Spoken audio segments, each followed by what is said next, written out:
Assalamu alaikum, dear viewers. So today, one more important topic which I am going to discuss, that is law of equipartition of energy.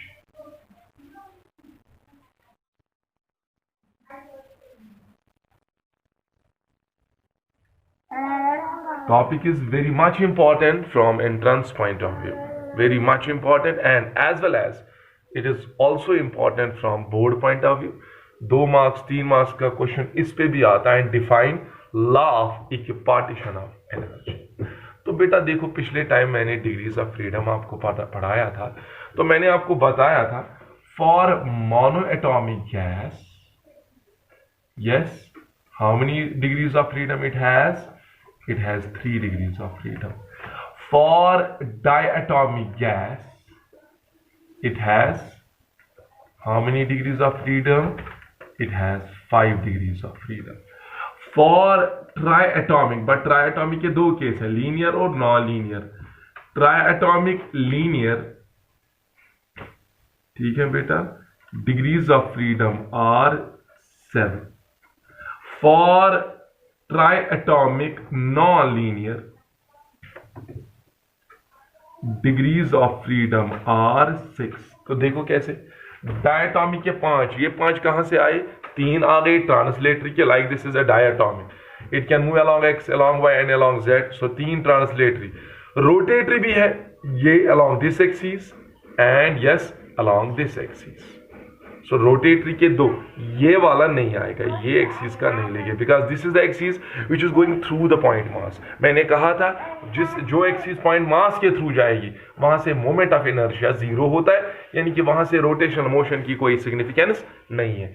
So similarly triatomic linear के लिए 7, तो वो भी मैंने समझा है कैसे। जैसे you have carbon dioxide, it is linear molecule.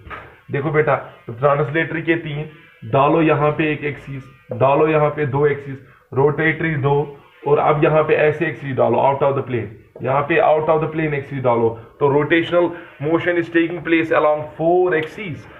2 are in the plane along this and along this, and 2 are out of the plane. So overall आ गए 7। तो फिलहाल आप ऐसे याद भी रखना किसके कितने डिग्रीज ऑफ फ्रीडम है। And I also give you the formula for degrees of, for finding the degrees of freedom, it is 3a minus r. A is the number of atoms, R is the number of independent relations. Now बेटा, law of equipartition of energy क्या कहता है? It is quite simple. ये हमें ये कहता है बेटा कि जब आप एक मॉलिक्यूल लोगे, you know one molecule behaves as a point mass, it has usually how many degrees of freedom? It has 3 degrees of freedom. ठीक है बेटा। ना मैं क्या कर रहा हूं, it can have it has kinetic energy along x, it has kinetic energy along y, it has kinetic energy along z. Now you know what is the total kinetic energy or total internal energy of this gas molecule. Assume this gas is an ideal gas.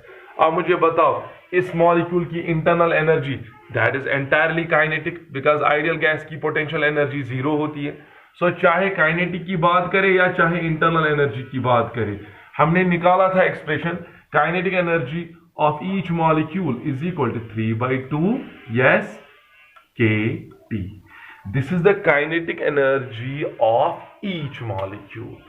But each molecule has got 3 types of kinetic energies. एक एक molecule कहां से move कर रहा है? along x, along y, along z. तो बताओ, अगर एक मॉलिक्यूल की एनर्जी 3 जूल है, आप मुझे बताओ what will be the kinetic energy along x, what will be the kinetic energy of this molecule along y, and what will be the kinetic energy of this molecule along z? The answer is that this 3 joule of energy which this single molecule possess, that energy is distributed equally in all degrees of freedom. यानी कि देखो, इसके 3 degrees of freedom है। कौन से? It has kinetic energy along x, it has kinetic energy, translation kinetic energy along y, it has translational kinetic energy along Z. Now if this single molecule has 3 joules of energy, then this 3 joule of energy is distributed already equally in these 3 degrees of freedom. That means इसका मतलब हुआ इस molecule को x axis के side से कितनी translational kinetic energy होगी, 1 joule. इसकी कितनी होगी, 1 जूल. इसकी कितनी होगी, 1 जूल. सिमिलरली अगर आपके पास डायटॉमिक गैस है, you know it has 5 degrees of freedom. कहां से वो आ गए? That means it has kinetic energy along x, it has translational kinetic energy along y, it has translational kinetic energy along z, it has rotational kinetic energy along yy dash axis, it has rotational kinetic energy along zz dash axis. पढ़ाया था मैंने कैसे. तो it has 5 degrees of freedom. Now मान लो इस gas में जो energy है, या हम इसको इस सिस्टम को जो थर्मल इक्विलिब्रियम में है, ये डायनेमिकल सिस्टम जो थर्मल इक्विलिब्रियम में है, इसको मान लो हमने 5 जूल की एनर्जी दी. नाउ ये जो आपने एनर्जी इसको दे दी है, that energy will get distributed equally in all degrees of freedom. That means 1 joule of energy will be imparted to this, 1 joule of energy will be imparted to this kinetic energy along y, 1 joule of energy will be imparted to this, and so on. So इसका मतलब क्या हुआ? जब भी आप एक molecule को energy या एक सिस्टम को एनर्जी देते हो, that energy is distributed equally in all degrees of freedom. So you can write down the definition here. According to this law,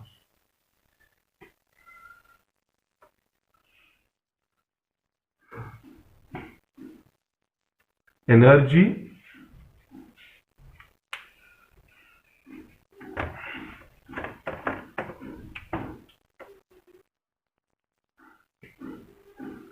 given to a dynamical system in thermal equilibrium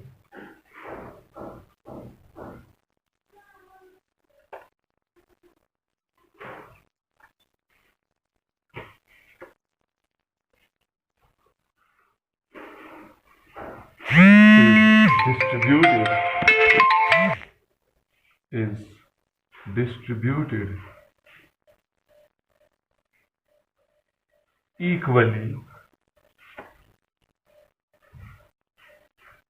in all degrees of freedom. चलो बेटा मुझे बताओ, आपको पता है एक molecule की जो एनर्जी होती है, काइनेटिक एनर्जी या इंटरनल एनर्जी, एक मॉलिक्यूल की, या आप इसको यू भी लिख सकते हो, इंटरनल एनर्जी, वो होती है ना बेटा 3/2 kT. पढ़ा है ना इससे पहले जब हमने काइनेटिक इंटरप्रिटेशन ऑफ टेम्परेचर पढ़ा था आइडियल गैस में. We have found that kinetic energy of gas molecule, each gas molecule is 3/2 kT. But you know एक मॉलिक्यूल के 3 डिग्रीज ऑफ फ्रीडम होते हैं. तो बताओ क्या मैं ऐसे लिख सकता हूं, काइनेटिक एनर्जी और internal energy, they are one and these both terms are same. Why? क्योंकि मैंने बताया आइडियल गैस की पोटेंशियल एनर्जी 0 है. Since internal energy is the sum of potential and kinetic, so in ideal gas if I am talking about kinetic energy, then it means by itself that it is kinetic energy, it is internal energy. So both internal energy and kinetic energy are one and the same thing for ideal gas. So kinetic energy or internal energy per molecule, yes, या per degree of freedom, yes, per degree of freedom. बेटा इसके 3 degree of freedom है, मैं बता रहा हूं, बताओ इसके 1 डिग्री ऑफ फ्रीडम ने कितनी एनर्जी ली होगी? That will be 1/2 kT. Is that clear? So what this 1/2 kT is? It is the kinetic energy of A molecule but in 1 degree of freedom. जैसे इस मॉलिक्यूल के 3 डिग्री ऑफ फ्रीडम है, 3 degree of freedom में कितनी energy है इसकी, इस molecule की? 3/2 kT. Now what is the kinetic energy of the same gas molecule in 1 degree of freedom?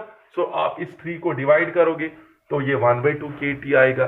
सो पर डिग्री ऑफ फ्रीडम कितनी काइनेटिक एनर्जी है 1/2 kT। सो देन अगर मैं आपको बताऊंगा कि आप मुझे बताओ what is the total kinetic, देखो it is the kinetic energy yes of how many molecules, it is the kinetic energy per molecule yes per degree of freedom. देखो फिर से सुनो, एक मॉलिक्यूल की जो काइनेटिक एनर्जी होती है that is 3/2 kT। You must remember this thing, मैंने पढ़ाया था। नाउ आपको मैं बता रहा हूं एक मॉलिक्यूल के 3 डिग्रीज ऑफ फ्रीडम होते हैं, तो बताओ एक मॉलिक्यूल के 1 डिग्री ऑफ फ्रीडम में कितनी एनर्जी होगी। You will divide it by 3, that will be 1/2 kT। So what this 1/2 kT is, it is the kinetic energy of a molecule along 1 degree of freedom, or it is the kinetic energy per molecule per degree of freedom. Now tell me what will be the kinetic energy अगर मान लो किसी के degree of freedom f है, I don't know how many degrees of freedom the particular gas has, तो बताओ उसकी energy की, उसके एक मॉलिक्यूल की कितनी एनर्जी होगी। काइनेटिक एनर्जी पर मॉलिक्यूल, समझना मैं क्या बता रहा हूं। इन डिग्रीज ऑफ फ्रीडम, मान लो उसके डिग्रीज ऑफ फ्रीडम f है, तो बोलो उसकी काइनेटिक एनर्जी कितनी आएगी। I will multiply here bye f, it will be f/2 kT। समझ आ रहा है। सो दैट मीन्स एक मॉलिक्यूल में अगर या पर मॉलिक्यूल अगर उसके डिग्री ऑफ फ्रीडम f है, you will multiply it by f/2 kT। Now tell me it is per molecule। अगर आपको पर मोल देखना है तो बेटा आप यहां क्या मल्टीप्लाई करोगे, Avogadro's number। Why? Because 1 mole contains Avogadro's number of molecules। So what you will do, therefore kinetic energy per mole, आप समझो मैं क्या लिख रहा हूं, in all degrees of freedom। So this is the total energy of system per mole। Kinetic energy per mole in all degrees of freedom is equal to, यहां देखो बेटा ये था पर मॉलिक्यूल, मेरी बात समझो, ये पर मॉलिक्यूल की बात हो रही है। जब मैं बता रहा हूं पर मोल की बात करनी है तो एक मोल में कितने मॉलिक्यूल है, एवोगैड्रोस नंबर, वो यहां मल्टीप्लाई होगा। सो कैपिटल N, या ऐसे लिखो F ऐसे रखो, NK को एक साथ रखो, NKT divided by 2। So what is this? It is the kinetic energy or total energy of a system in all degrees of freedom। But आपने गैस कितना लिया है, 1 मोल। फिर से सुनो यहां से, एक मॉलिक्यूल की कितनी काइनेटिक एनर्जी होती है, 3/2 kT। बताओ एक मॉलिक्यूल में 1 डिग्री ऑफ फ्रीडम पे कितनी काइनेटिक एनर्जी होती है। What is the kinetic energy of 1 molecule of along 1 degree of freedom, that is 1/2 kT, because it has 3, it divide किया 3 से, तो एक के साइड से half of kT according to this law। Now बताओ what is kinetic energy per molecule but in all degrees, एक molecule के कितने भी डिग्रीज ऑफ फ्रीडम है, let it has 5, तो बताओ उसकी काइनेटिक एनर्जी कितनी आएगी, f/2 kT। Is that clear? Like diatomic it has 5, so it will be 5/2 kT। but हम कितने मॉलिक्यूल ले रहे हैं, 1। so एक मॉलिक्यूल में along all degrees of freedom what is the total energy, f/2 kT। लेकिन अब मैं मॉलिक्यूल नहीं ले रहा हूं, मैं मोल्स ले रहा हूं, 1 मोल ऑफ गैस मॉलिक्यूल ले रहा हूं। I want to know what is the total energy of this 1 mole having f degrees of freedom. तो आप क्या करोगे, 1 mole contains how many molecules, Avogadro's number, उससे मल्टीप्लाई किया f/2 kT। Is that clear? फिर से बता रहा हूं मैं, पहले मैंने क्या किया, this is a molecule, okay, this is a molecule, okay, what is the suppose it has 3 degrees of freedom, what is the kinetic energy, 3/2 kT। now tell me what is the kinetic energy of this molecule per degree along 1 degree of freedom, because it has 3 per degree of freedom it will have half of kT। now I want to tell you what is the kinetic energy per molecule in all degrees of freedom, let it has f degrees of freedom, तो नहीं आएगा f/2 kT। then now I want to know, I am not taking this single molecule, मैं इतने molecule, मैं इसके कितने molecule ले रहा हूं, Avogadro's number, that means I am taking 1 mole of this gas molecule। what will be the total energy of that 1 mole of gas, you will multiply here it by Avogadro's number। but आपको पता होनी चाहिए n Avogadro's number को जब आप multiply करोगे gas constant, ये बनेगा ना, सॉरी, जब आप मल्टीप्लाई करोगे Boltzmann constant, it will become R. So it will be F by 2RT. This will be the internal energy or kinetic energy of what? Per mole of gas in all degrees of freedom. So एक mole of gas की kinetic energy या degree या internal energy कितनी होती है? F/2RT. मतलब एक gas, 1 mole of gas में कितनी इंटरनल एनर्जी है? That depends upon temperature, but that also depends upon degrees of freedom. More degrees of freedom means more will be the internal energy. Logical बात है, degrees of freedom जितने ज्यादा होंगे उसमें उतनी types of energy ज्यादा होगी. So hence it will have more kinetic energy. So what is the internal energy of 1 mole of gas in all degrees of freedom? F/2RT. Now अगर मैं यहाँ पे आपको बताऊंगा what is the kinetic energy of 1 mole of gas per degree of freedom, that will be 1/2RT. तो ये आप according to question solve कर सकते हो बेटा.